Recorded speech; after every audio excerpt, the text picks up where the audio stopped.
kita mulai ya. Kemarin kita sudah masuk ke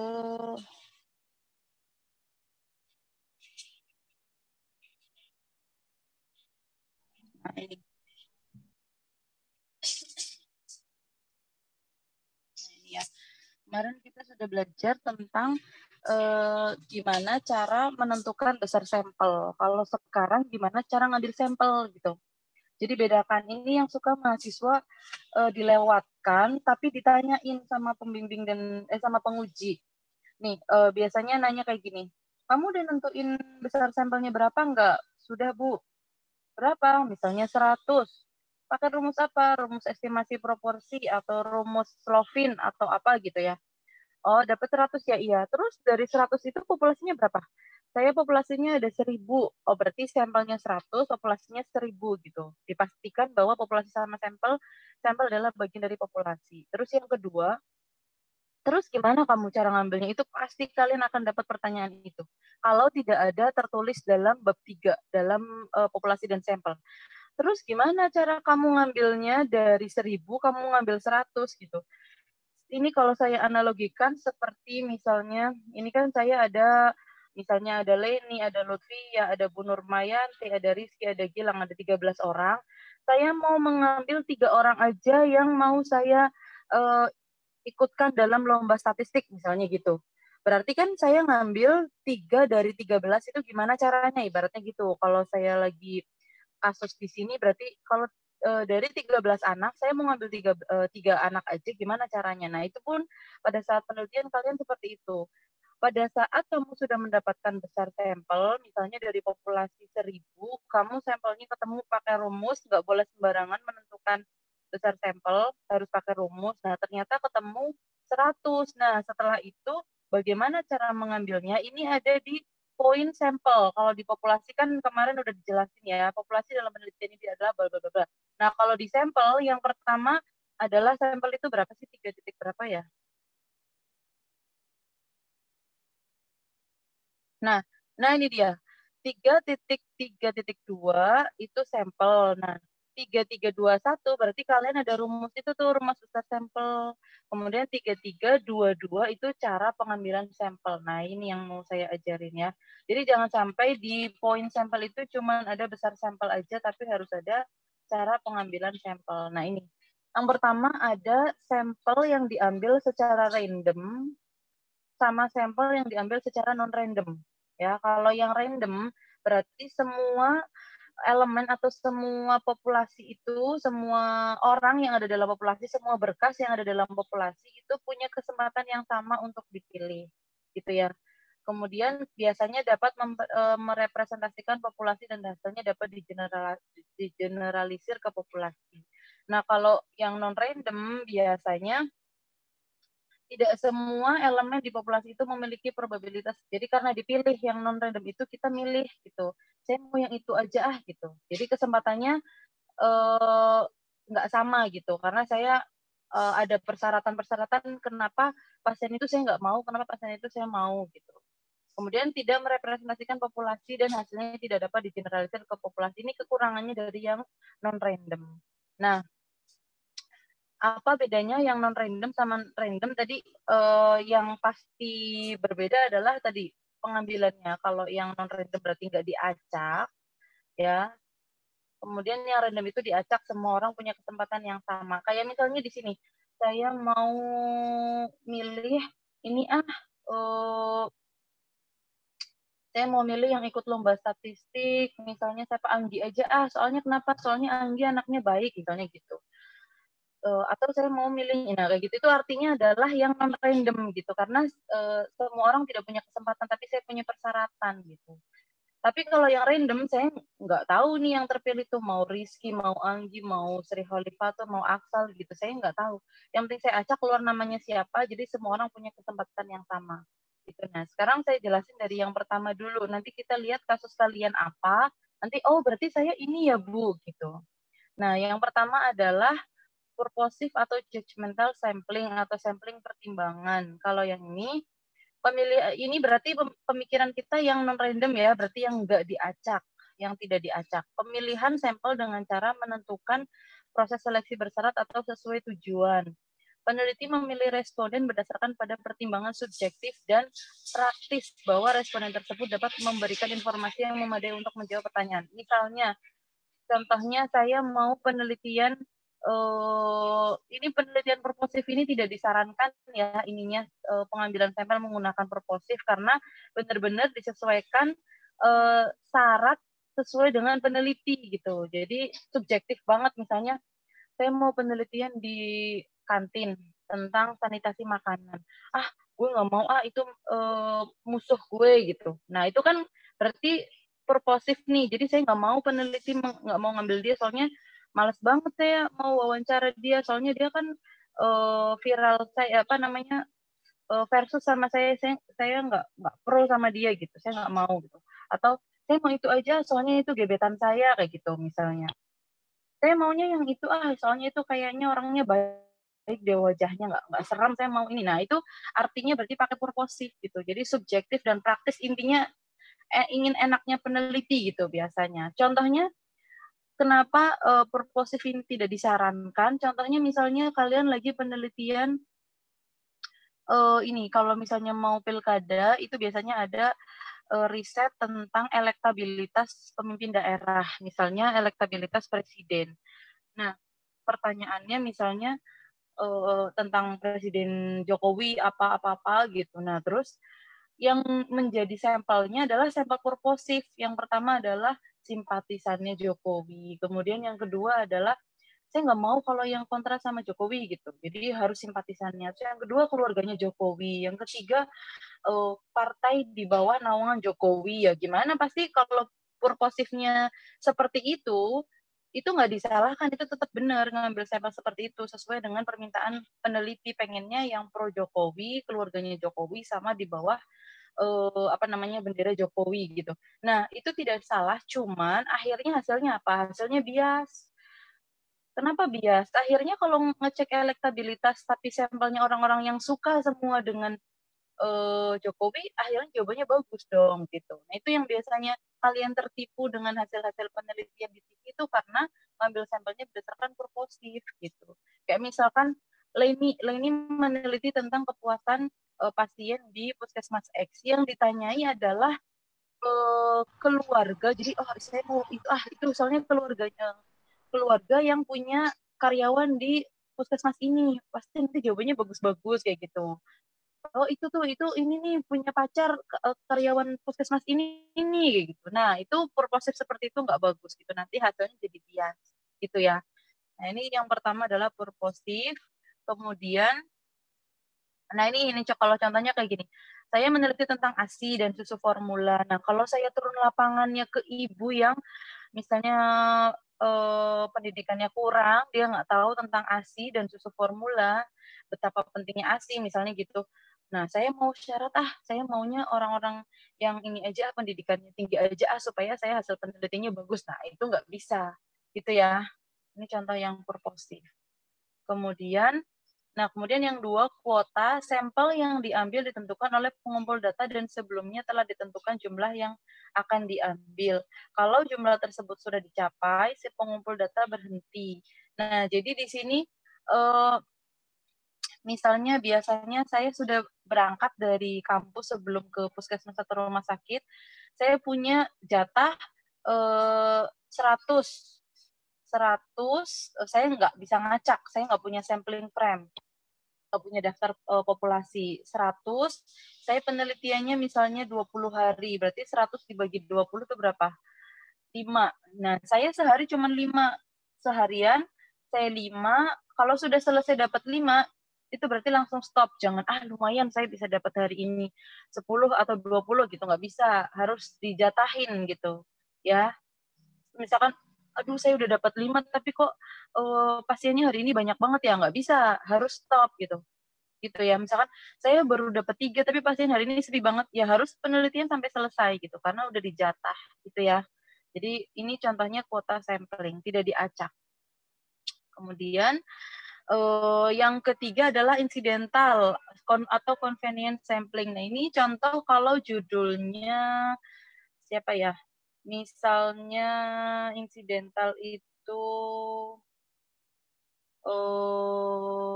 Shiva itu insidental, Cirza, kemudian Saya lagi Bu siapa? Leni. Ya Leni, terus siapa? Anas kok nggak ada videonya nih, sama Putra nggak ada videonya, nggak nyala. Nah, Putra nih nggak ada videonya. Sama siapa ya? Udah kayaknya nih. Jadi kalau incidental atau convenience sampling itu sampel yang kebetulan ditemukan pada saat kita turun lapangan gitu. Jadi misalnya kamu nggak boleh milih-milih, misalnya, aduh itu kayaknya orangnya serem, saya nggak mau, nggak bisa. Itu tadi purpose kalau kayak gitu. Siapapun yang kamu temui pada saat hari itu turun lapangan, berarti itulah sampel kamu gitu. Karena kan Leni, Shiva, terus tadi Cierza itu kan nggak tahu hari itu akan datang berapa orang gitu. Jadi misalnya saya mau di puskesmas ini atau rumah sakit ini dari jam 9 pagi sampai jam 2 siang gitu. Nah, sepanjang durasi penelitian itu mau dapatnya hari itu lagi ramai, berarti hari itu bisa 20-30 orang gitu. Sepanjang hari itu, jadi nggak dijatah gitu. Sepanjang hari itu ketemu pasien yang bisa dan mau dijadikan sampel, berarti itulah sampel kamu gitu ya. Jadi kecuali orangnya menolak ya, misalnya habis pelayanan terus Pak mohon maaf saya mahasiswa SA unggul akan melakukan penelitian, nanti Bapak akan mendapatkan kuesioner untuk dijawab gitu. Nah misalnya aduh Mbak maaf saya tuh lagi buru-buru banget, saya ninggalin anak di rumah, maaf ya Mbak. Oh iya, nah berarti itu kalian jangan maksa gitu. Itu berarti kriteria eksklusi, nggak bisa dijadikan sampel karena sampel itu berhak untuk menolak ajakan kalian untuk menjadi responden gitu ya. Nah, jadi di sini siapapun, jadi kalau istilahnya itu di sini namanya man on the street nih, atau person on the street. Jadi siapapun yang kalian temui, itulah sampel kamu gitu ya. Atau misalnya contohnya gini, kalian lagi penelitian tentang kepuasan pengunjung PRJ atau Pekan Raya Jakarta. Kamu berdiri di depan pintu keluar setelah orang-orang mendapatkan pelayanan di PRJ. Kemudian setelah itu kamu siapapun kasih kertas buat jawab. Yang nggak mengembalikan kertasnya berarti itulah responden yang kriteria eksklusi gitu, tidak masuk dalam sampel saya gitu. Jadi kamu pokoknya dalam durasi penelitian siapapun yang kamu temukan itu adalah sampel kamu, itu adalah incidental atau convenience sampling gitu ya. Udah bisa ya berarti ya. Berarti Leni udah tahu apa. Kemudian kalau Lutfia apa ya Lutfia?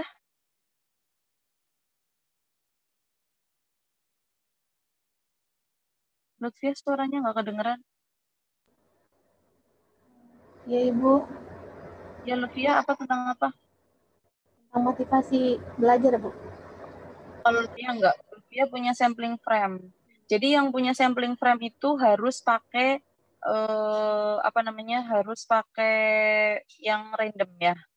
Kan yang nggak punya Rizky harus pakai random. Sri Holifatun itu berarti Sri Holifatun berarti pakai ini nih. Kamu kan ini ya pakai web call pada petugas atau pada pasien ya? Pada pasien yang menggunakan self check-in Bu, yang nggak menggunakan self check-in nggak saya ambil. Iya, berarti ini kamu incidental atau convenience sampling. Ya. Atau kalau mau berjatah juga boleh, kayak tadi misalnya saya dapat besar sampelnya berapa, kemudian nanti kamu durasinya mau saya 1 bulan, 1 bulannya itu jam aktif aja, Senin sampai Jumat, berarti 5 hari, misalkan berapa ratus dibagi 5 hari, 20 hari, berarti berapa seharinya itu juga bisa. Jadi bisa Cierzat, Sri Holifatun, Siva, sama Leni itu bisa pakai yang incidental atau bisa pakai yang berjatah kuota sampling. Tapi lebih cocok sih yang incidental aja gitu. Jadi supaya pada saat itu rame ya saya dapat rame, pada saat itu sepi ya saya dapat sepi gitu. Kalau rame terus nah saya beruntung gitu. Tapi kan rugi juga misalkan, aduh hari ini saya udah standby dari jam segini sampai jam segini rame banget, tapi saya cuma dijatahin hari ini 5 doang, kan sayang gitu. Gitu ya. Jadi kalian sebelum memutuskan saya pakai ngambil sampel yang mana, pertama itu sama teori dulu saya baiknya pakai yang mana. Terus yang kedua, lihat juga waktunya gitu. Kalau itu merugikan saya ya jangan diambil gitu. Kan semakin banyak waktu semakin banyak uang yang terbuang buat kalian gitu. Nah, ini contoh yang insidental. Berarti tadi yang insidental tadi ada siapa? Cierza, Shiva, Leni, sama Sri Holifatun ya. Itu Iya, insidental. Bu. Kemudian lanjut snowball sampling. Nah, ini snowball sampling jarang nih. Kalau snowball sampling itu biasanya karena kasusnya itu kasus yang apa tentang sosial gitu loh, yang malu gitu.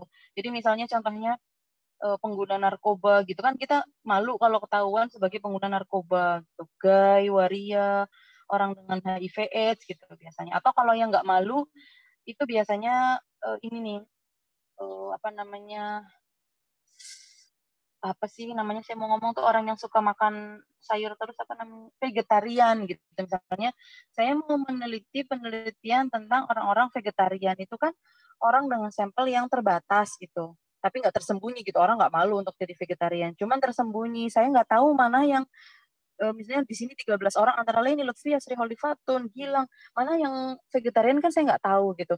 Nah, gimana caranya kalau seperti itu? Saya tinggal pegang aja satu nama, misalnya Lutfia nih, Lutfia saya tahu bahwa dia vegetarian. Pasti Lutfia sebagai seorang vegetarian punya teman yang juga vegetarian juga gitu loh. Nggak mungkin Lutfia vegetarian masak di rumah terus, tapi pasti sekali-kali ke restoran atau ke tempat makan yang vegetarian dan akhirnya saling tukar pikiran, oh saya bisa nih bikin steak tapi dari tempe, jadinya kan punya temen yang sesama vegetarian gitu. Nah dari situ saya dapat Lutfia punya temen, saya minta tolong, Lutfia kamu punya temen nggak? Oh ada.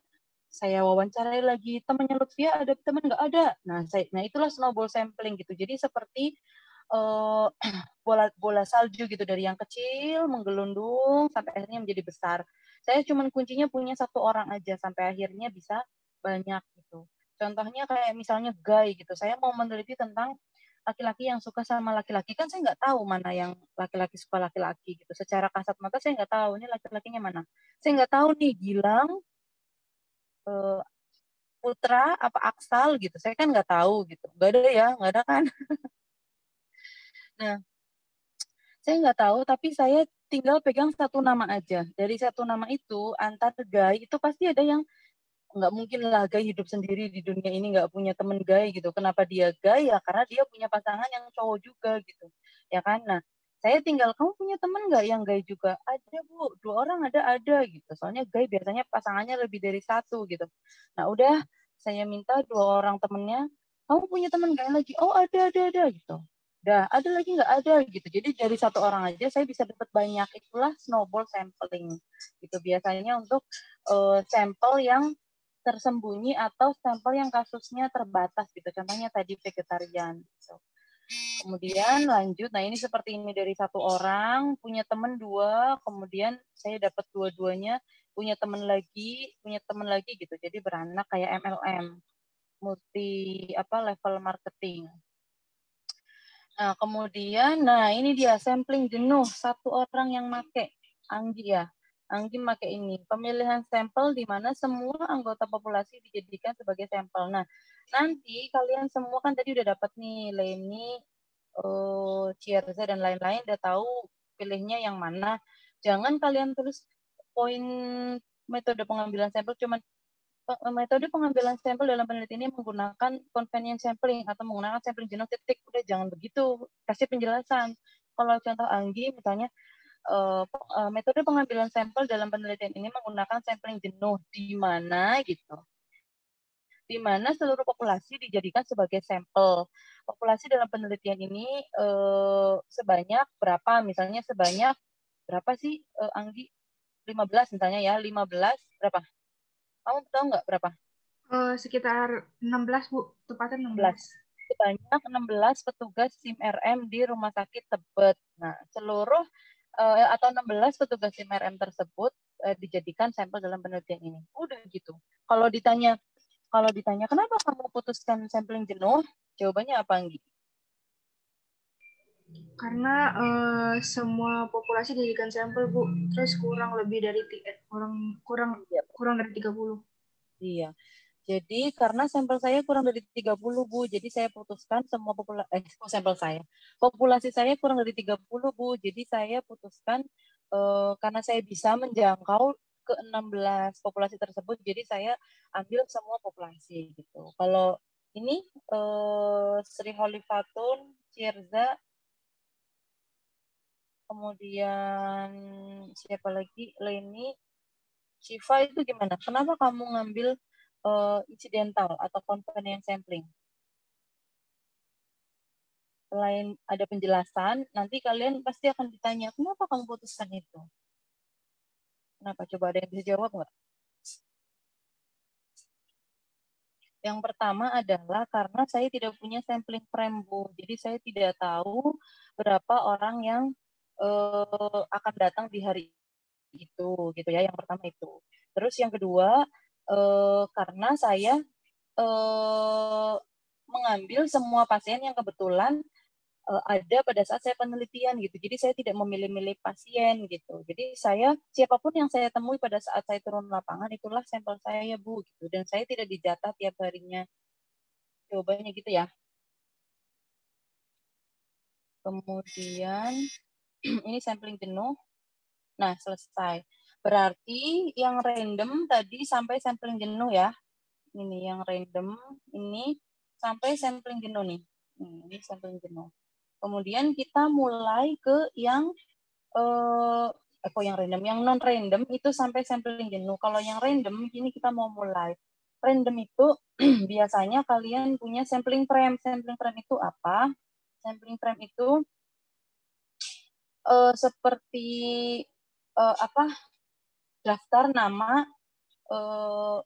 responden gitu. Jadi punya list populasinya gitu.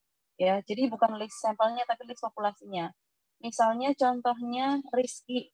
Rizky itu harus punya sampling frame-nya sebelum turun lapangan pada saat nanti proposal kalau bisa misalnya saya dari bulan apa sampai bulan apa, pasien COVID dari bulan apa sampai bulan apa.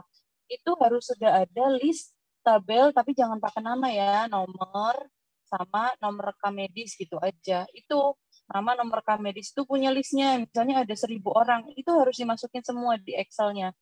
Ya, harus sudah ada. Atau misalnya siapa lagi? Misalnya siapa ya? Misalnya Bu Nurmayanti.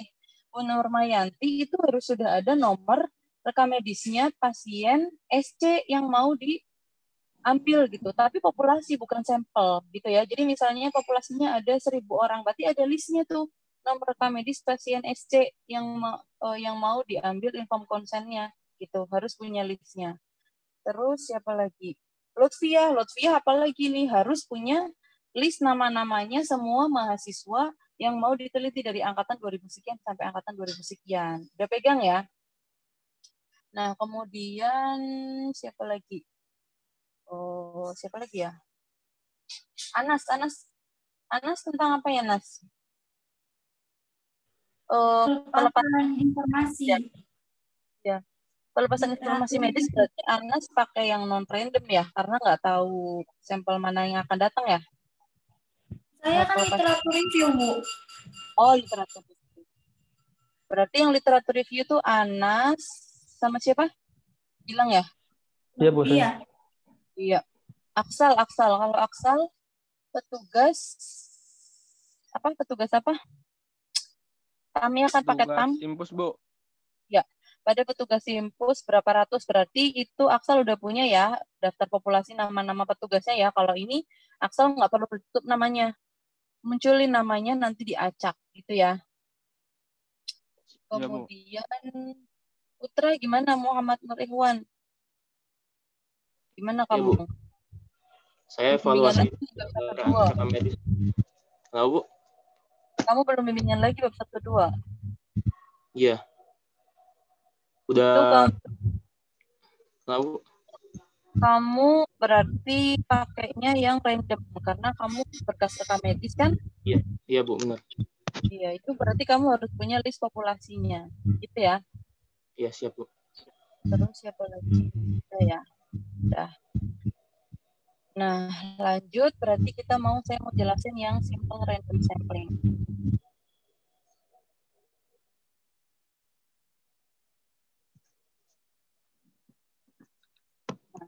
Ini tolong diperhatiin ya, yang ada sampling frame-nya ya tadi, Rizky dan kawan-kawan. Yang pertama, simple random sampling adalah metode pengambilan sampel yang paling sederhana, yaitu dengan cara memilih sampel dari satu populasi dengan cara diundi. Jadi ini yang paling gampang. Ya, nah ini tadi saya bilang cara ini dapat dilakukan apabila populasi tidak begitu banyak variasinya dan secara geografis tidak terlalu menyebar. Di samping itu harus ada daftar populasi yang tadi saya bilang, sampling frame, gitu ya. Nah, ini caranya. Saya buka Excel dulu.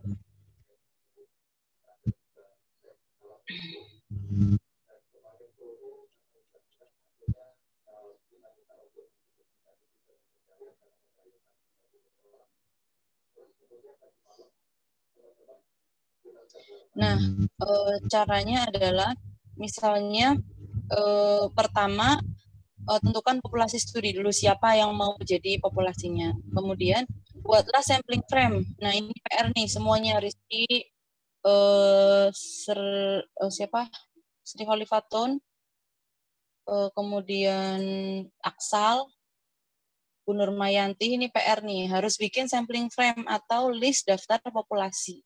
Kemudian tentukan besar sampel, sudah dong, yang kemarin udah saya ajarin, tentukan besar sampel. Nah, kemudian pilih secara random. Nah, kalau saya biasanya pakai Microsoft Excel, rumusnya adalah run, buka kurung, tutup kurung, kali N atau kali populasinya. Caranya seperti ini. Sebentar.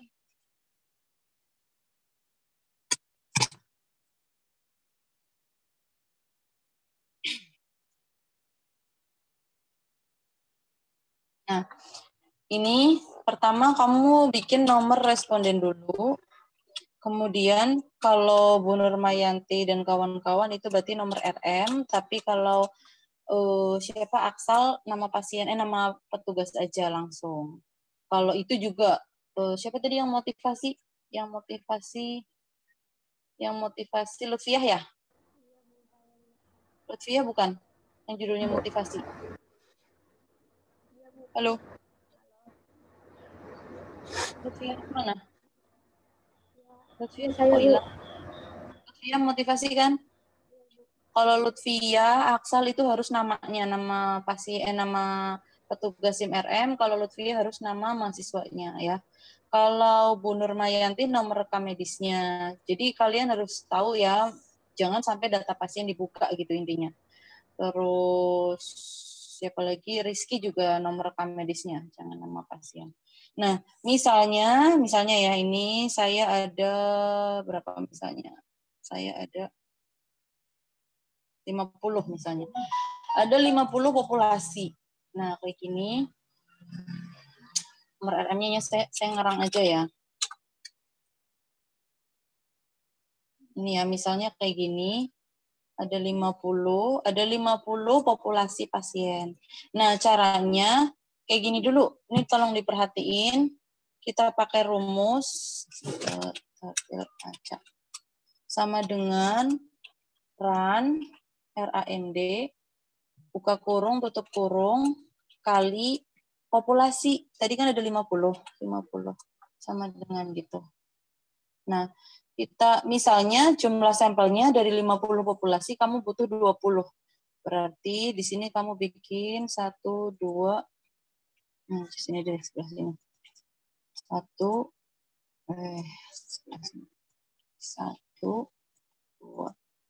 Nih kalau kalian lihat, setiap saya melakukan pergerakan, si tabel acak ini selalu ikut berubah. Nih, 4, tuh ikut berubah terus.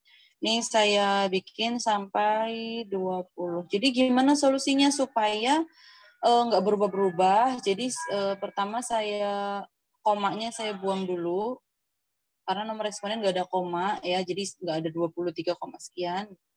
Kemudian saya tarik sampai 20, kayak gini, gitu. Kemudian kalau saya melakukan pergerakan, misalnya nulis nanda, nah itu langsung berubah semua. Tuh, langsung berubah semua. Nah, berarti tuh kan berubah lagi. Caranya adalah seperti ini. Saya copy, klik kanan, copy, kemudian saya pastekan di sini. Tapi paste value. Nah, ini dia. Saya buang komanya. Nah, ini dia responden yang terambil. Gitu. Jadi ini sampel, terus ini RM terpilih. Udah. Berarti tinggal kamu pilih nih, RM terpilih, kok ini nomor responden terpilih aja. Nomor responden terpilih, yang ini nomor RM terpilih. Nah, gitu. Ya. Ini akan berubah-berubah terus nih. Jadi kalian jangan pakai patokan ini. Apalagi kalau di sini masih ada angka 0, kan nggak mungkin ada responden 0 gitu. Jangan sampai nanti tinggal kamu mau pilihnya yang mana, tinggal melakukan pergerakan aja, nulis apapun langsung berubah, nolnya jadi nggak ada, ini aku ambil aja sekarang, kayak gitu. Kalau masih ada angka yang nggak masuk akal, nolnya soalnya nanti akan ke bawah terus, tapi angka lebih dari 50 nggak akan ke bawah. Jadi pasti antara 0 sampai 50 itu akan ada di sini tabel acaknya. Nah, nanti setelah kayak gini, nomor RM terpilihnya, itu langsung, 33, saya langsung ke bawah ke sini, ke bawah, cari 33. Oh, ini nomor rekam di sini, saya copy, saya pindahin ke sini. Gitu. Ya. Nomor 24, saya copy nomor 24. Oh, ini nih, terpilih nih. Gitu. Nah, kayak gitu. Nomor 7, ini nih, nomor 7 saya pindahin. Nah, sampai selesai nomor 46, berarti inilah yang kertas yang akan kalian pegang nih pada saat turun lapangan. Kebanyakan kalian padahal sudah punya list sampling frame atau nomor rekam medis atau nama responden, itu kalian turun lapangannya kalau ditanyain itu gimana cara ngambilnya nih, kamu dari 50 mau ngambil 20 gimana caranya? Ya ini aja Bu, saya minta aja nomor rekam medis 20 seambil-ambilnya. Nah itu nggak bisa. Seambil-ambilnya petugas rekam medis berarti itu namanya non-random. Padahal secara teori kalau kita punya daftar populasi itu harus pakai random gitu intinya. Berarti itu salah. Kemungkinan pada saat sidang kamu harus sidang ulang. Karena salah ngambil sampelnya gitu. Udah jelas-jelas kamu tuh punya nomor populasi, kemudian kamu punya list nama sampel. Kenapa kamu ngambilnya? Pak, tolong ambilin deh, terserah Bapak 20 orang gitu di petugas rekam medis. Ya nggak bisa gitu. Kamu harus, Pak, ini list nomor rekam medis, saya boleh nyari sendiri atau dicarikan Pak gitu. Kamu nggak boleh, kamu bukan petugas rekam medis, nanti cariin aja mana nomor listnya gitu. Ini, gini aja deh, kamu suka-suka saya aja ya, saya narik aja ya, atau kalau nggak yang hari ini aja, pasien hari ini. Nggak bisa gitu ya. Jadi kamu harus pakai random, kamu harus nurut gitu, harus nurut ikutin aturan penelitian. Oh maaf Pak, nggak bisa, saya itu sudah punya nomor populasi, saya sudah ngacak, yang terpilih adalah nomor rekam medis ini gitu. Jadi saya nggak bisa di luar nomor rekam medis ini kayak gitu. Ya nggak boleh sembarangan intinya dalam mengambil populasi gitu ya. Atau misalnya di sini adalah nomor, misalnya gini.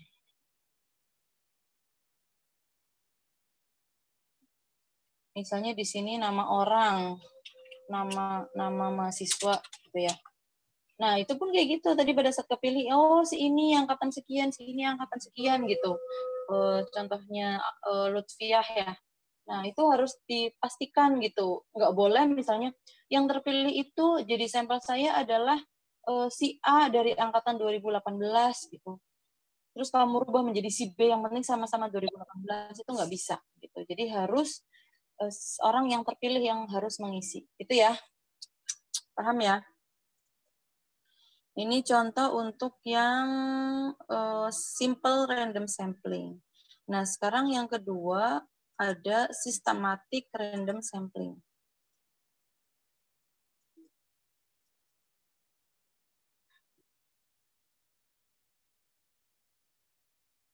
Nah, ini dia.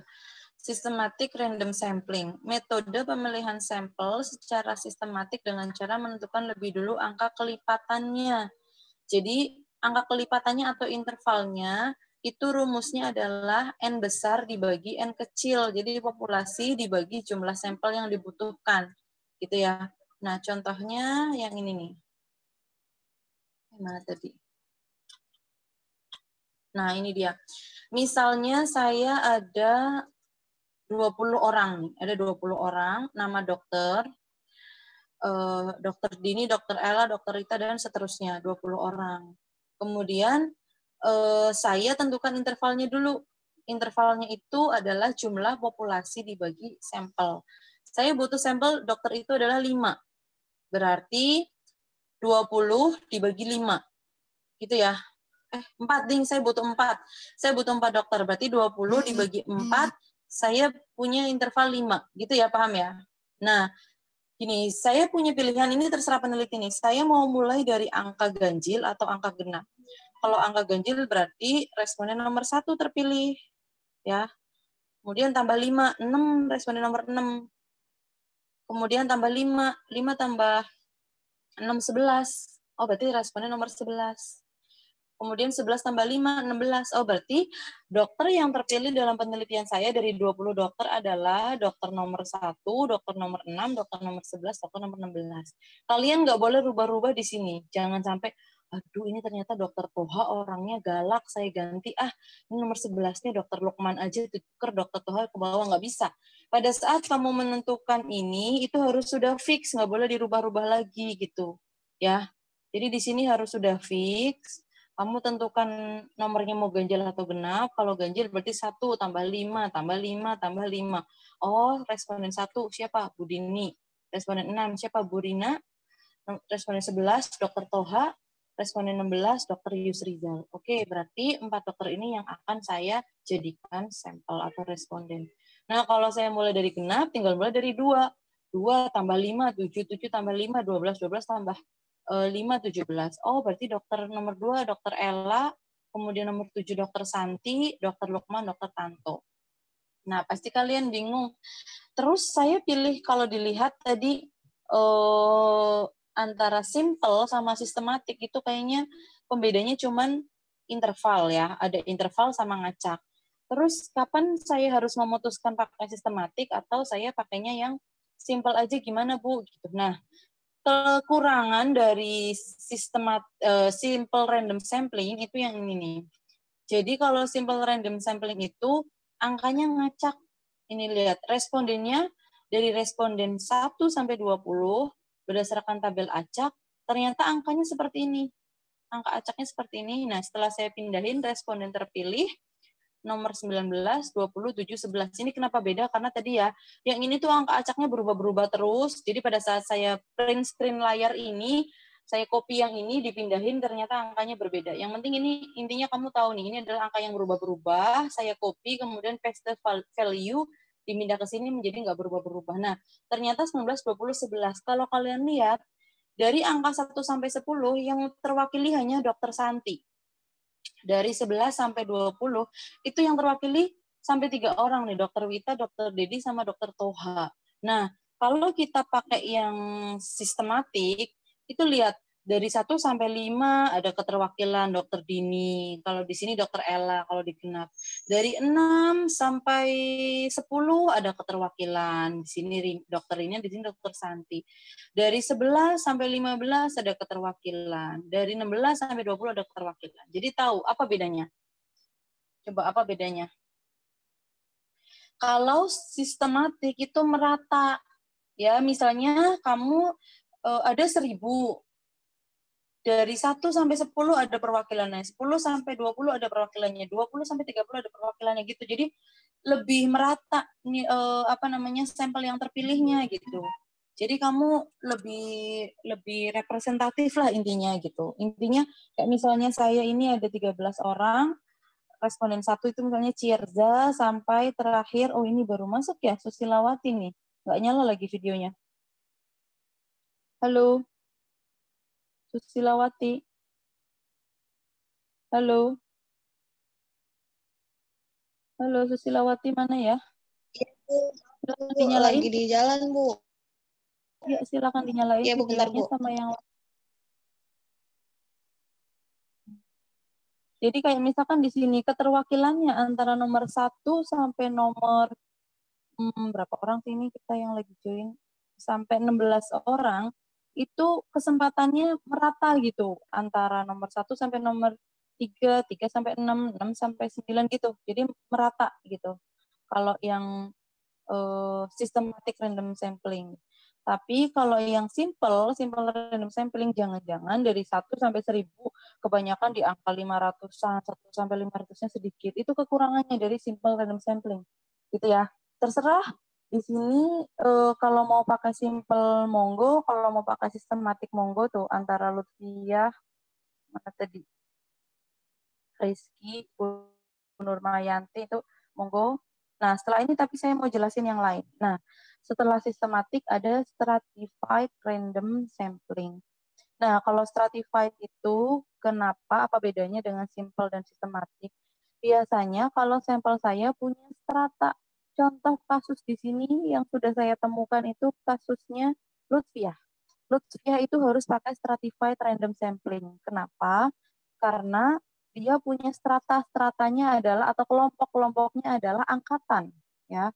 Nggak boleh Lutfiah ini pakainya simple atau sistematik. Kenapa? Kalau simple, apalagi simple ya, fatal kalau simple. Kalau simple random sampling nanti jangan-jangan yang kena cuman angkatan 2018 kebanyakan. Jangan-jangan kebanyakan 2019 gitu, ya. Kalau pakai sistematik juga terlalu merata, apalagi kalau ada pasien, ada mahasiswa yang jumlah tiap angkatannya sedikit, ya. Nah, Lutfiah sebaiknya menggunakan stratified random sampling. Coba kalau Aksal apa coba? Aksal petugas SIM-RM-nya dibagi ke dalam kelompok-kelompok nggak? Aksal, coba cerita Aksal. Ada yang ada dokter, ada perawat sih, Bu. Ada Nah, yang ini juga biasa. Yang nah lulusan berarti SMA juga. kamu stratanya begitu kali, nggak dibuka. Ya, stratanya Tapi tiap... Kenapa? Ya, Bu? Ya, kenapa? Tapi tiap... Ya, tapi tiap itu kan ada dokter juga, Bu. Tiap apa? Poli. Jadi kamu kelompoknya kelompoknya tingkat pekerjaan atau ini poliklinik? Poliklinik, Bu. Coba kamu ceritain polikliniknya ada apa aja? Ada poliklinik bedah. Lupa lagi. Tuh. Pokoknya poliklinik bedah, farmasi. Farmasi kan nggak ada dokternya ya, Bu ya? Farmasi. Terus Kiai, apa? Kia, Apa? Kia yang anak. Iya, terus poli apa ya? Itu lagi, Bu.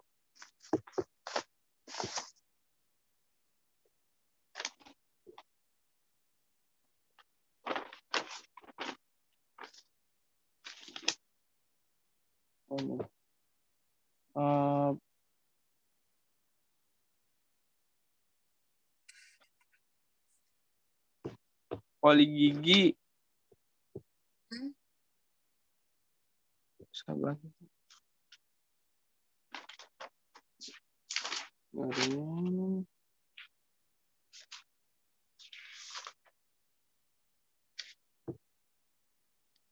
Gigi.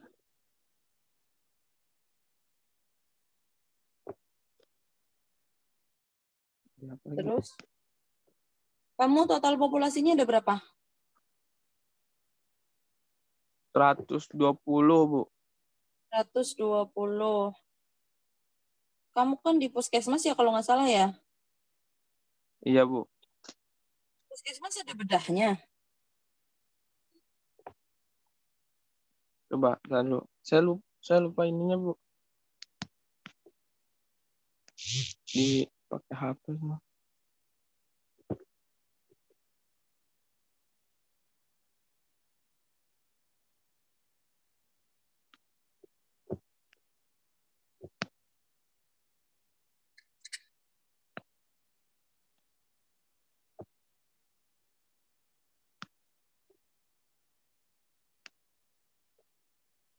Oh, ini nih.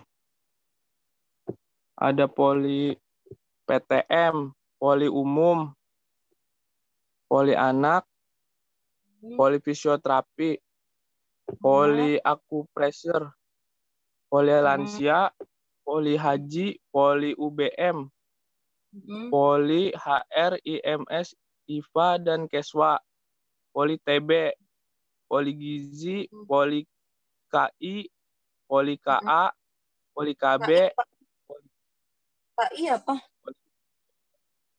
Apa? KI apa? Kayaknya baru denger deh. Poli KI, poli KI itu apa itu? KI, KA, Itu apa artinya? kesehatan ini.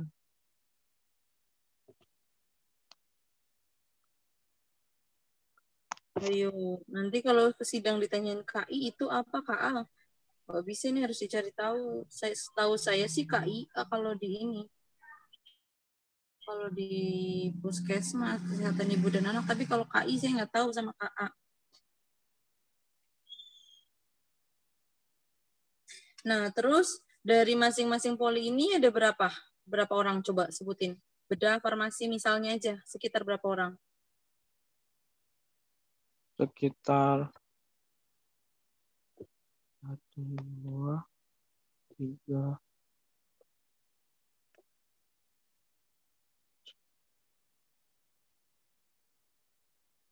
11 Bu. Bedah 11, farmasi Farmasi tuh 1, 2, 3, 4, 5, 6, 8. 8. Ada yang sedikit nggak? Yang sedikit yang mana? Yang paling sedikit? Yang paling sedikit itu di fisioterapi Bu. Berapa? Ada 2. Oke. 3. Oke, 3. Nah, kayak gini. Pertama, Aksal, misalnya kamu mau pakai simple random sampling. Itu sangat nggak bisa banget. Dari 120 orang, kamu mau pakai simple random sampling, jangan-jangan nanti kamu kebanyakan orang TB atau kebanyakan orang gizi. Atau jangan-jangan orang gigi nggak keambil, gitu loh. Ya, padahal kita mau menilai SIM-RM dari semua poli. Itu yang pertama, kalau simple. Kalau sistematik, misalnya kamu udah menghitung besar sampel berapa dari populasi 120, kamu butuh sampel berapa? Udah ngitung? Sampel 50. 50. Berarti kalau sistematik 120 dibagi 50 berapa? Berapa? Sekitar 2, ya. 2, sekian. Ya, misalnya kan jadi 3. Ya, misalnya dibulatkan jadi 3. Berarti kamu misalnya udah rutin nih dari pasien bedah sampai pasien paling bawah, poli paling bawah, pasien si petugas paling atas sampai petugas yang paling bawah, dari bedah dan sampai ke bawah-bawah diurutin 1 sampai 120. Range-nya itu 33 ya. Nanti untuk kasus yang pasien visio cuma 3 orang bisa jadi nggak ke bawah. Misalnya tadinya sudah keambil pasien nomor 20, pasien petugas nomor 20. Nanti kan tambah 3 jadi 23. Jangan-jangan nggak ke bawah si visio ini gitu. Padahal setiap poli harus kamu bawa gitu. Ya, itu contoh kalau sistematik. Jadi simpel sudah pasti nggak bisa, sistematik juga nggak bisa karena kalau sistematik kan tiap interval dan siapa tahu dalam interval itu ada yang tidak terbawa. Nah, kalau misalnya ini berarti kamu lebih cocok pakai stratified random sampling. Seperti apa? Stratified random sampling itu ini yang pertama ada stratifikasi yang sederhana sama stratifikasi yang proporsional. Apa bedanya? Kalau stratifikasi yang sederhana itu biasanya jumlah sampel antar poli atau antar strata itu jumlahnya sama rata. Itu yang sederhana. Tapi kalau jumlah sampel antar kelompoknya atau antar stratanya atau antar polinya itu kayak sekarang kasusnya Aksal, ada yang sedikit cuma 3, ada yang sampai 11, itu berarti harusnya pakai yang proporsional, stratified random sampling yang proporsional. Jadi namanya proporsional stratified random sampling gitu. Maksudnya gimana? Jadi pada saat kayak contoh petugas di fisioterapi itu sedikit, berarti yang mewakili juga sedikit gitu. Pada saat petugas bedah itu banyak, berarti yang mewakili di bedah banyak, tapi sudah pasti tiap poli itu ada yang keambil, nggak ada yang kelewat gitu. Ya, kalau contoh yang sederhana, stratified random sampling yang sederhana, itu berarti contoh punyanya Lutfiah. Lutfiah itu setiap angkatan banyak tuh merata ya. Kalau nggak salah berapa Lutfiah?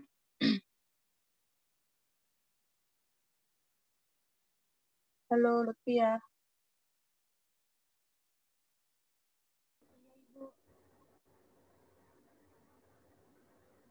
Halo Lutfiah.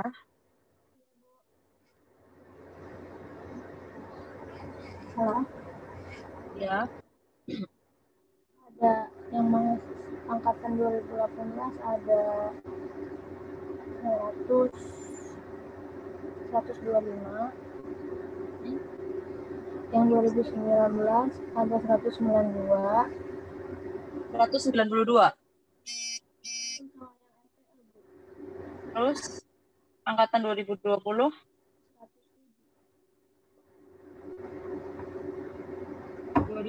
berapa?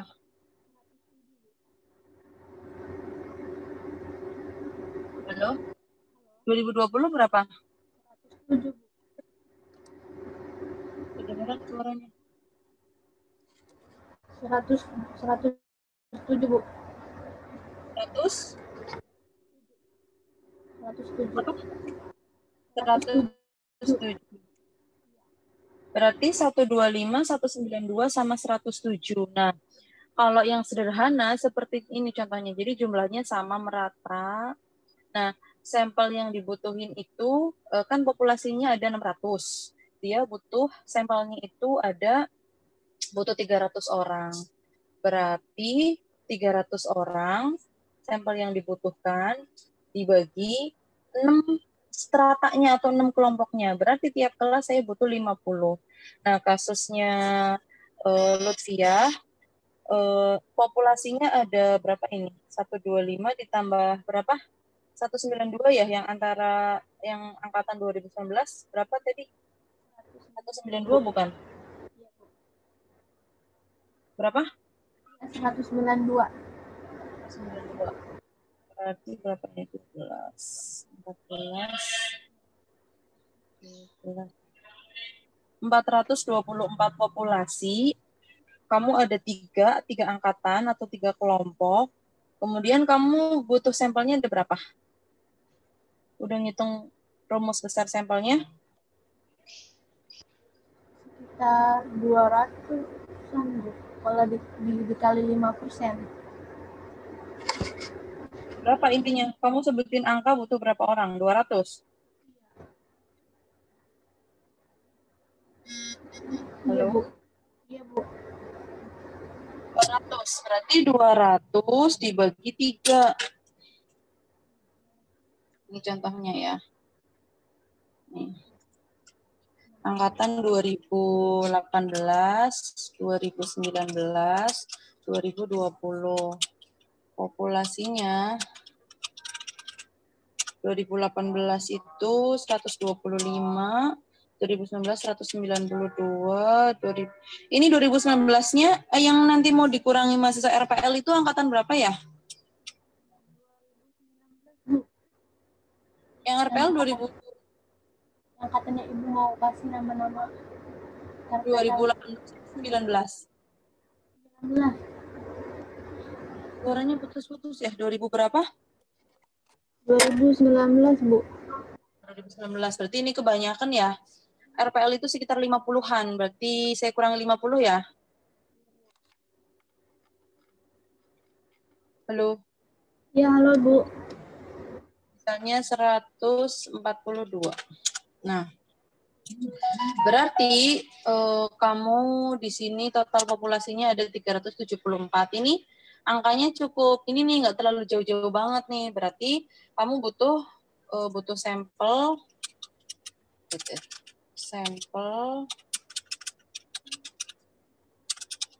butuh sampel 200, ya kan totalnya.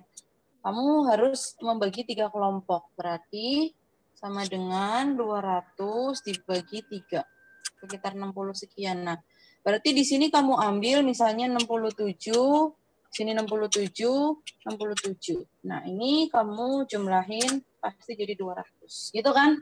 Nah, gini caranya, gitu ya, Lutfiah ya? Nggak ada gambarnya, Bu. Screen-nya. Oh, sebentar. Gambarnya berbeda. Nah, ini muncul nggak? Jadi di sini ada angkatan 2018, 125 orang, 2019, 142 orang, 2020, 107 orang, ini totalnya ada 374 populasi, sedangkan kamu butuh sampel 200.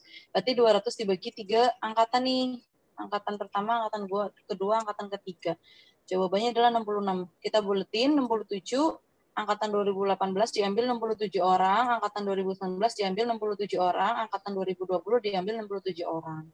Nah, baru deh dari 67 orang itu kamu acak yang kayak tadi nih, kayak ini nih. Siapa dari 125 kamu ambil 67 gitu. Kamu acak boleh. Kalau ini boleh pakai yang simple random sampling nih kayak tadi. Ya, jadi yang pertama kamu harus pakai strata dulu, baru siapa nama-nama ini boleh kamu acak. Ya, tapi jangan dipilih saya maunya K inilah, saya maunya D inilah gitu, nggak bisa. Gitu ya. Jadi kamu harus 2 kali pada saat menentukan jumlah sampel tiap kelas atau tiap angkatan. Kemudian yang kedua pada saat membuat memilih nama siapa yang akan terpilih gitu. Gitu ya.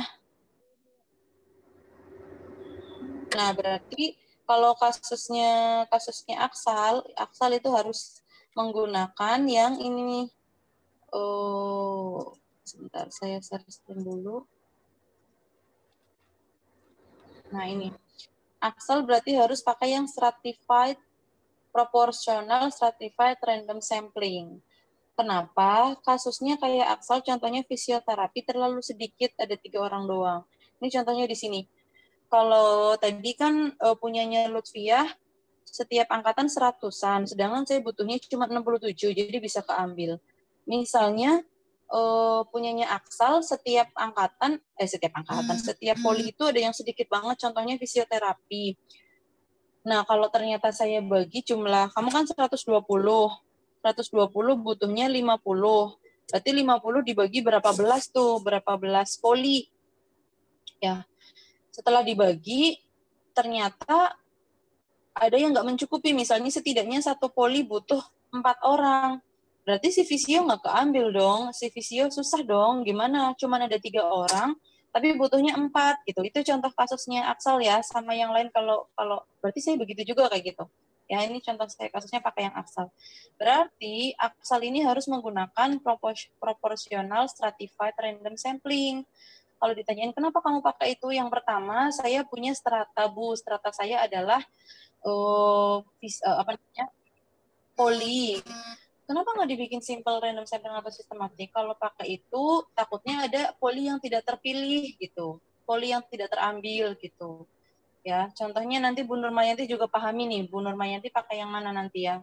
Nah, terus yang kedua, kenapa kamu pakai proporsional bukan yang sederhana? Karena sampel saya, populasi saya tiap poli itu berbeda-beda, Bu. Fatal jaraknya, ada yang cuma 3 orang, ada yang 11 orang. Kalau saya pakainya yang sederhana, takutnya tiap kelas saya butuh kayak ini. Di sini kan tiap kelas ini butuh 50 orang. Ternyata memenuhi semua. Kayak tadi punya Lutfiah, tiap angkatan butuh 67 orang, ternyata memenuhi semua. Kalau yang kasus ini misalnya saya bagi 50 orang, sedangkan ada yang jumlah anaknya cuma 40 orang. Nah, saya ada jumlah petugas SIM RM yang jumlahnya cuma 3 orang, sedangkan saya butuhnya berdasarkan pembagian jumlah populasi, jumlah sampel dibagi kelasnya atau dibagi stratanya, itu saya butuhnya 4 orang. Berarti yang visio saya bingung, Bu, kan cuma butuh 4 tapi cuma ada 3 kayak gitu. Berarti saya putuskan menggunakan proportional stratified random sampling gitu. Ya, paham ya Axel ya? Cara ngitungnya gimana? Tinggal jumlah populasi di strata tersebut. Berarti kalau kasusnya bedah misalnya punyanya Axel 11 dibagi total populasi dibagi 120 dikalikan sampel yang dibutuhkan 50 sama dengan berapa gitu. Jadi pada saat bedah pasiennya banyak ya terambil pasiennya SIM RM-nya banyak terambil banyak. Fisio pada saat petugas SIM RM-nya sedikit ya terambil sedikit gitu. Itu yang namanya proporsional. Paham ya Axel ya? Paham, Bu. Oke. Kemudian selanjutnya ada cluster random sampling. Kalau ini biasanya sama seperti proportional random sampling, seperti stratified random sampling, cuman stratanya dalam bentuk wilayah, cluster. Kayak kita kalau di perumahan kan ada cluster anggrek, ada cluster mawar, cluster melati gitu. Jadi kelompoknya atau pembaginya atau stratanya dalam bentuk wilayah itu sudah tidak bisa menggunakan pakai stratified random sampling lagi. Kalau stratified itu pengelompokannya selain wilayah, misalnya tadi ada poli, misalnya kelompok perawatan ada VVIP itu berarti pakainya stratifikasi atau angkatan 2017, 18, 19 atau jurusan rekam medis, jurusan kesmas, jurusan gizi itu berarti semua harus pakai stratified. Tapi kalau yang cluster, misalnya saya mau meneliti kejadian diare di puskesmas Palmerah sama puskesmas Grogol Petamburan. Nah itu sudah pembaginya adalah wilayah, berarti kita menggunakan cluster random sampling, bukan stratifikasi random sampling, gitu ya. Nah ini dia, jadi pengelompokannya berdasarkan wilayah. Ini kayaknya jarang, kecuali kamu anak kesmas, anak kesehatan masyarakat itu banyak yang pakai cluster. Ya. Kemudian multi-stage random sampling, ini kalau dalam satu penelitian kamu lebih dari 2 gitu, ngacaknya bertahap. Kalau tadi kan contohnya Lutfia itu cuma 2 kali. Yang pertama itu cuma pakai stratified random sampling yang sederhana. Selanjutnya menentukan siapa nama-nama yang terpilih pakai simple random sampling. Nah, tapi kalau lebih dari 2 itu berarti kita harus pakai multi stage. Ya, kayak gini. Dari misalnya provinsi turun ke bawah sampai akhirnya terpilih dalam rumah. Dari rumah pun harus diacak siapa yang terpilih. Itu berkali-kali samplingnya berarti pakainya contoh multi stage random sampling. Gitu ya. Jadi dalam satu penelitian stratifikasinya dipakai, simple random samplingnya dipakai, kemudian clusternya dipakai, itu berarti sudah pakai multi stage. Sudah selesai. Nah, sekarang kita ke satu lagi ya, sedikit lagi ya.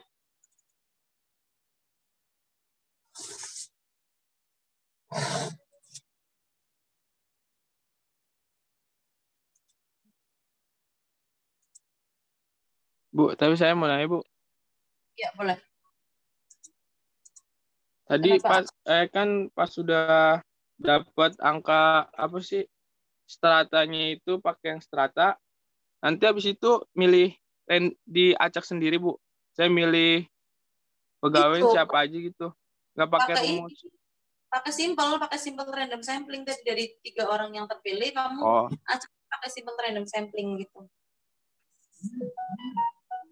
Ya, Bu. Makasih, Bu. Oke. Iya. Nah, sekarang kita masuk ke 3 titik berapa ini? 3.2 ya. 3.1 udah, 3.3 udah, 3.4 udah, 3.5 udah, 3.6 udah, sekarang 3.2. Metode penelitian. Nah, ini. Jadi penelitian itu ada kuantitatif, ada kualitatif. Nah, kalian itu yang kuanti nih di sini. Kebanyakan semuanya kuanti, ya. Nah, kemudian kalau yang kuanti dibagi menjadi 2, ada observasional, ada eksperimental. Kalau eksperimental itu, ini juga jarang kalian lakukan.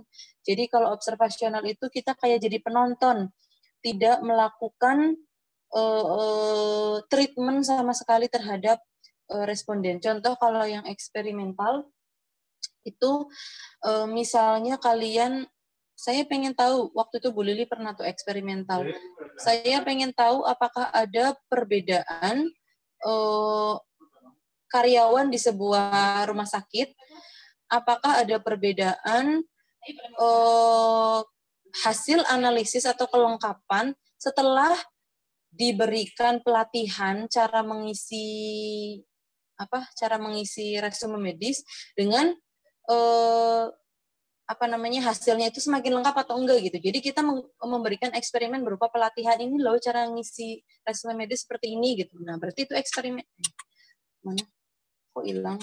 Nah, berarti itu eksperimental. Ada pre-eksperimen, ada true eksperimen, ada quasi eksperimen. Nah, ini saya nggak jelaskan yang eksperimental ini karena jarang banget kalian melakukan eksperimen ya.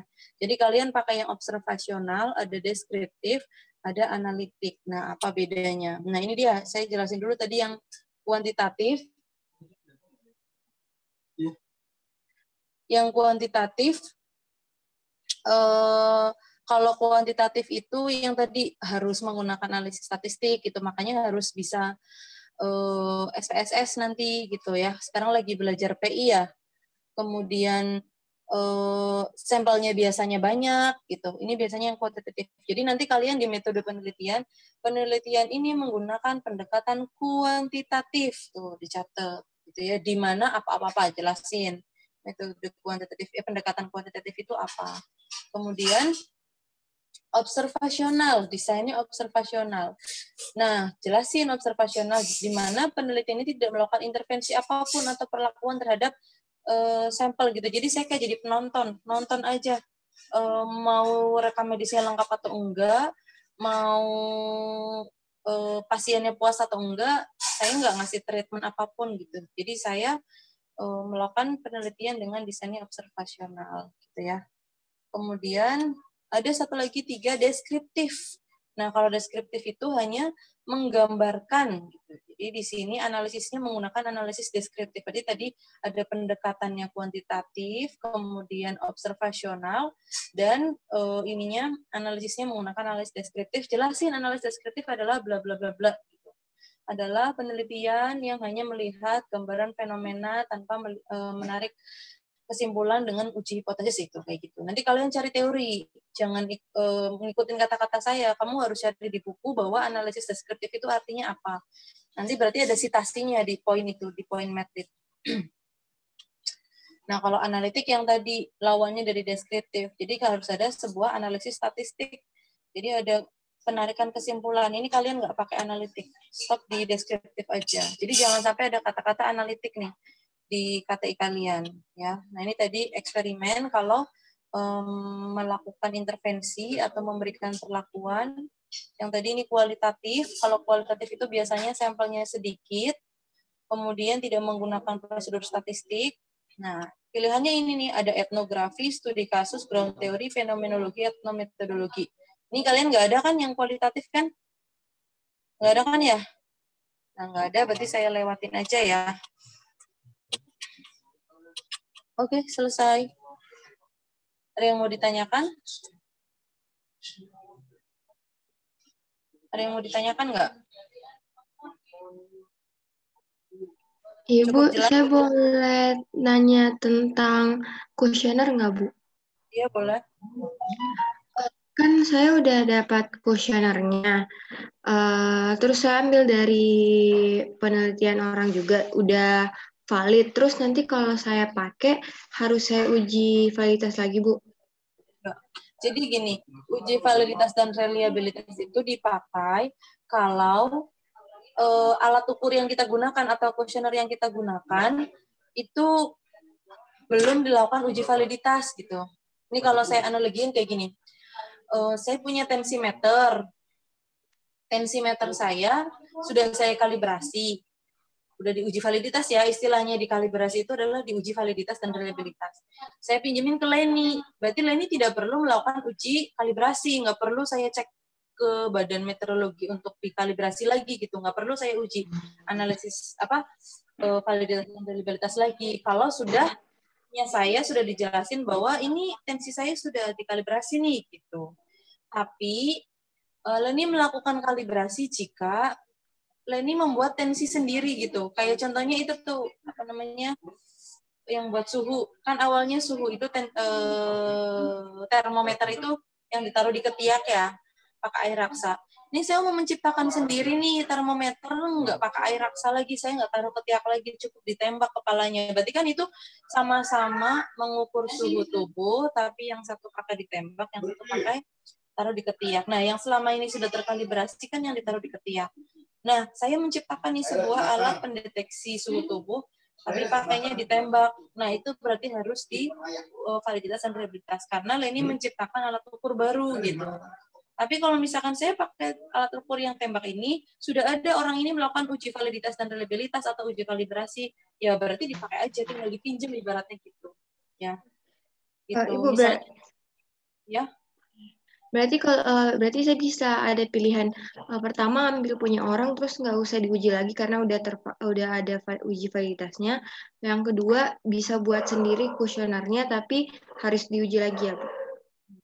Nah, uji validasi itu dilakukan minimal 30 orang dan di lokasi berbeda. Nggak boleh di tempat yang mau jadi penelitian.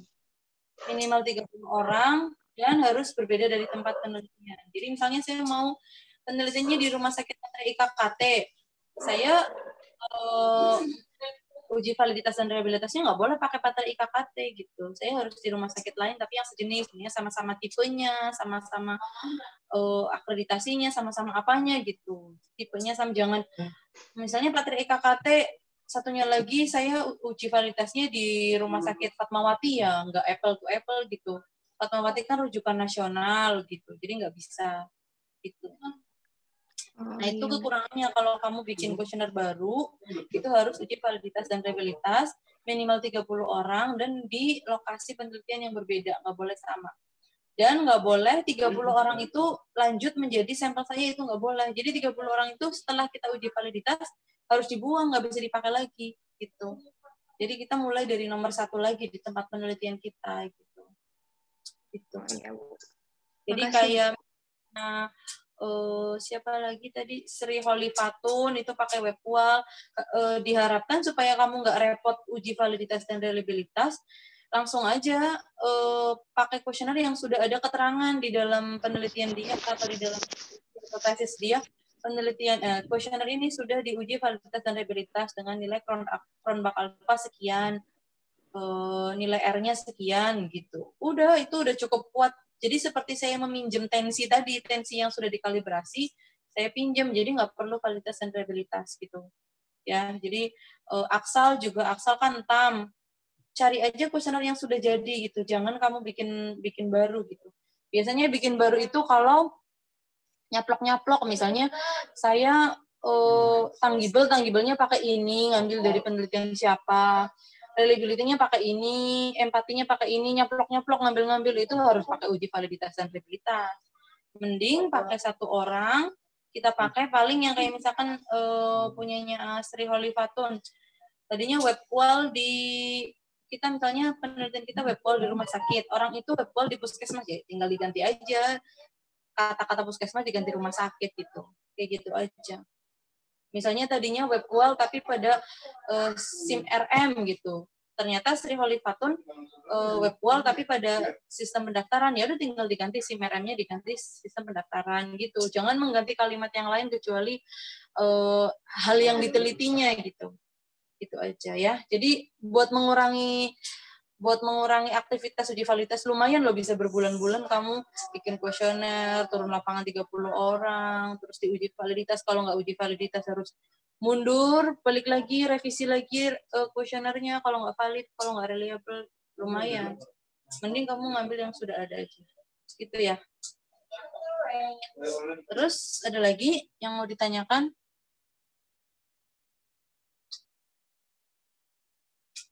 Ada lagi nggak? Udah cukup. Ini sejauh ini, sampai hari ini yang saya izinkan kemungkinan bisa sidang proposal itu ada Leni, Lutfiah, Bu Nurmayanti, Rizky Hairunisa, Gilang, Cierza, Sri Holifatun, Anastasia, Aksal, kemudian Shiva, dan Anggi. Ini anak-anak yang sejauh ini bisa saya izinin buat sidang proposal. Nah, yang Susilawati belum pernah nih, belum bimbingan nih, baru sekali. Putra Muhammad Nur Ikhwan. Kemudian dia Putri nih, bertiga nih. Belum bimbingan, saya belum baca. Dari tadi saya nggak bisa jadiin kalian contoh. Karena saya belum paham. Ya, gimana nih, bimbingannya harus lebih ekstra. Tapi saya nggak mau kalau udah deket-deket, saya suruh tiap hari bimbing kalian, itu nggak bisa. Tetap harus kayak gini, pelan-pelan. Oh, besok siapa, ikutin urutan gitu. Itu ya. Besok jam 6 saya bisa bimbingan, nanti tinggal di chat aja siapa yang mau bimbingan gitu ya. Diurutin aja siapa, 3 orang gitu. Oke, ada lagi yang mau ditanyain? Cukup ya? Cukup, Bu. Oke, kalau begitu kita akhiri bimbingan hari ini ya. Jangan lupa dicatat di buku pedoman. Ya. Terima Baik, kasih, Bu. Bu. Terima kasih, Bu. Bu. Ya. Terima kasih, Bu. Assalamualaikum.